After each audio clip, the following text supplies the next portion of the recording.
o prefeito Mário Hildebrand, que está conosco ao vivo. Em primeiro lugar, prefeito, toda a nossa solidariedade a esse momento de dor gigante, que a gente não tem nem palavras para desdefinir, né? Não dá nem para imaginar essa dor da cidade de Blumenau, dos pais dessas crianças. Então, nossa solidariedade ao senhor. Uma boa tarde. Olá, Fabiola, olá, Gino. Obrigado aí pela oportunidade de a gente poder conversar um pouco aí com vocês sobre esse momento difícil que a cidade de Blumenau está vivendo, um momento nunca antes enfrentado aqui na cidade. Nós estamos acostumados a situações de tragédia, nós temos 173 anos de história, e 95 enchentes aqui na cidade, já tivemos uma grande tragédia em 2008, mas nunca fomos tão abatidos e tão tocados profundamente na nossa realidade diária, e isso mexeu com os pais, mexeu com as famílias, mexeu com a cidade inteira. Ontem e hoje a cidade está extremamente consternada e em luto, inclusive preocupada dos passos seguintes. Mas antes de entrar a falar sobre isso, quero aproveitar a oportunidade, Fabíola e Gino, para agradecer o Brasil inteiro. As demonstrações de solidariedade são tão grandes que a gente não tem nem condição de muitas vezes retornar.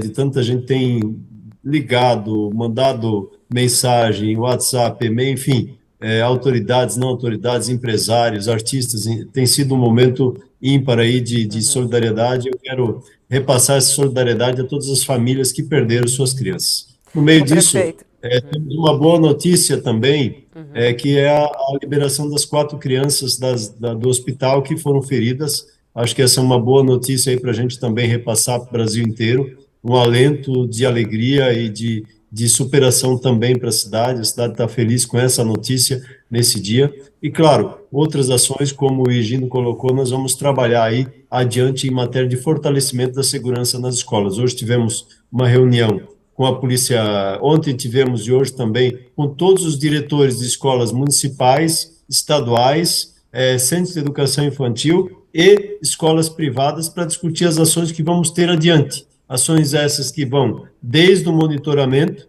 desde o do melhoramento das ações de acompanhamento, tanto é que nós vamos contratar uma equipe multidisciplinar pela Secretaria de Educação para levar esse apoio aos profissionais, aos pais, nessa retomada que é fundamental nesse processo. Ao mesmo tempo, estamos implementando e vamos contratar câmeras de monitoramento interligadas com a Polícia Militar, em todas as nossas escolas, para que a gente tenha uma condição diferenciada de monitoramento. Vamos criar um plano de contingenciamento, porque você precisa ter um plano de que, se todas as medidas falharem, qual é a ação que a gente vai ter dentro da escola em proteção à criança. E para isso tem que capacitar os diretores, tem que capacitar os professores, e tudo isso vai ser feito também nesse plano de contingência. Nós temos plano de contingência para deslizamento, nós temos plano de contingência para evacuação do hospital, nós temos plano de contingência para enchentes, mas esse nós vamos ter que Ô, construir nas escolas. ô, Além prefeito. disso, bom, diga. Não, não, o senhor ia falar mais uma medida tomada? Pode falar, depois eu faço a pergunta. E uma medida que a gente está aguardando a definição do governo do estado, do governador Jorginho Melo, que esteve conosco e prometeu que iria viabilizar a contratação de policiais militares e bombeiros na reserva, que já têm a autorização de porte de armas, para que eles possam trabalhar na vigilância das escolas.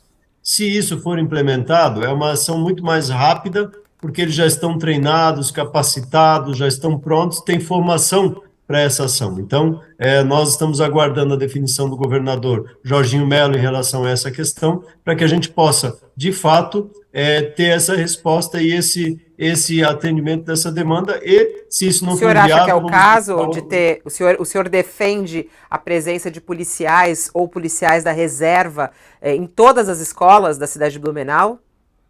Eu defendo que tenhamos profissionais que possam dar esse apoio, sejam eles policiais, sejam eles contratados. Nós estamos aguardando a confirmação do governador do estado para isso. Além disso, a própria Polícia Militar vai intensificar em muitas rondas nessa segunda-feira, junto às unidades educacionais, públicas e privadas, para a gente poder inibir essas Aham. ações. Com o GAECO e o Cyber GAECO e a inteligência da Polícia Civil, vai ser feito, já está sendo feito todo o monitoramento de redes sociais para que se evite esse tipo de coisa. Vou citar um exemplo. de uma situação que aconteceu aqui do ladinho, no município a menos de 50 quilômetros, um município pequeno chamado Rodeio, que a Polícia Civil, através das redes sociais, deteve 2 adolescentes que estavam ameaçando uma escola e eles, inclusive, confessaram esse fato. Então, é um trabalho de inteligência também que precisa ser feito, entre estas tantas outras ações. O senhor está falando aí sobre várias medidas de segurança e todo mundo dizendo sobre até essa questão de reforçar a segurança nas escolas. No entanto, esse episódio, essa tragédia em Blumenau, é dita por alguns como um caso isolado diante do que aconteceu em São Paulo ou em outras escolas. Como é que o senhor está avaliando isso? O senhor acha que realmente esse episódio de Blumenau se junta a esses outros que tem essa coisa do discurso do ódio, da violência mais acirrada no nosso país, do ataque à escola, como alguns entendem também, a escolha de uma escola? Como é que o senhor está avaliando esse caso específico de Blumenau, esse criminoso, né, de 25 anos, que pulou o muro, na verdade, ele não entrou pela porta da escola, ele pulou o muro e não tinha nenhuma relação com a escola. Como é que o senhor analisa? Acha que é um caso isolado ou não? Está dentro desse contexto? Na nossa cidade, com certeza, é um caso isolado. É um caso à parte, não houve até aqui qualquer detecção da Polícia Civil, da Polícia Militar, através da inteligência e do rastreamento, que ele tenha sido construído com alguém. Mas nós achamos que ele pode sim ter sido motivado pelo que aconteceu em outros lugares. Então, essa motivação, nós entendemos, isso é minha opinião pessoal, que ela pode efetivamente ter acontecido fruto desse impulsionamento, muito parecido com o que acontece em relação à questão do suicídio, né? Infelizmente, essa é uma realidade que a gente também está vivenciando, tanto é que a gente faz questão aqui de nem divulgar o nome desse indivíduo, eu faço questão de nem divulgar foto, que ele não seja visto por ninguém, até para uma autopromoção, entre aspas, da sua capacidade. E, claro, se eu posso fazer uma discussão aqui, e aproveitando que a UOL tem uma audiência a nível nacional, é que a gente tem que parar também para avaliar o que vai acontecer de agora em diante. Daqui, ele vai ser condenado, ele vai pegar a pena máxima, em quanto tempo ele vai estar fora?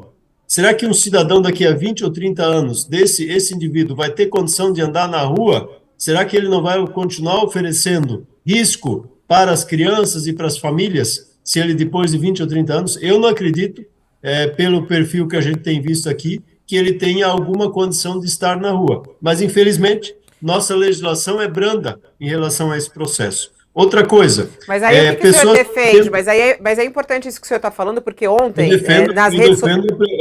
Eu defendo a prisão perpétua, que ele fique preso pro resto da vida, porque eu não vejo condição de um cidadão como esse retornar, um cidadão elemento, né? Eu não posso chamar de cidadão alguém que comete uma barbaridade dessas contra crianças do modo como ele cometeu, né? Não tem como a gente vivenciar e ter a condição de ver alguém daqui a 20 ou 30 anos andando na rua e talvez agredir nossos filhos e netos ou filhos dos nossos filhos, porque ele vai estar solto novamente com o mesmo ímpeto, eu acredito. E, ao mesmo tempo, nós precisamos discutir também, em relação a isso, Fabiola e Gino, o que nós fazemos em relação a pessoas que levam facas para as escolas, ou que entram armados nas escolas com intenção de fazê-lo, que ameaçam. Qual é a pena em relação a isso? Qual é a condição que a gente dá? Vamos simplesmente fazer uma advertência, vamos soltá-lo novamente? Qual é a pena em relação àqueles que cometem ou ameaçam nossas crianças em escolas, em igrejas, em outros espaços? Essa discussão o Congresso Nacional precisa fazer para levar isso adiante. Isso é um debate mais longo, a gente não vai conseguir resolvê-lo aqui, mas são algumas manifestações. E hoje, quando eu fui no velório das 3 famílias, que eu consegui ir na parte da manhã, as 3 foram unânimes numa questão: nós queremos justiça, prefeito, nós queremos que haja justiça, que haja responsabilização e não que em poucos anos ele esteja de novo na rua oferecendo aí risco para todos. Então, esse é o nosso pedido, que o Congresso Nacional se atente para essa responsabilidade deles de fortalecer e de acirrar ainda mais, ou de pressionar o nosso Código Penal para que ele tenha essas condições de oferecer esse tipo de restrição de liberdade a esses cidadãos, a esses elementos, se eu posso usar a palavra aqui.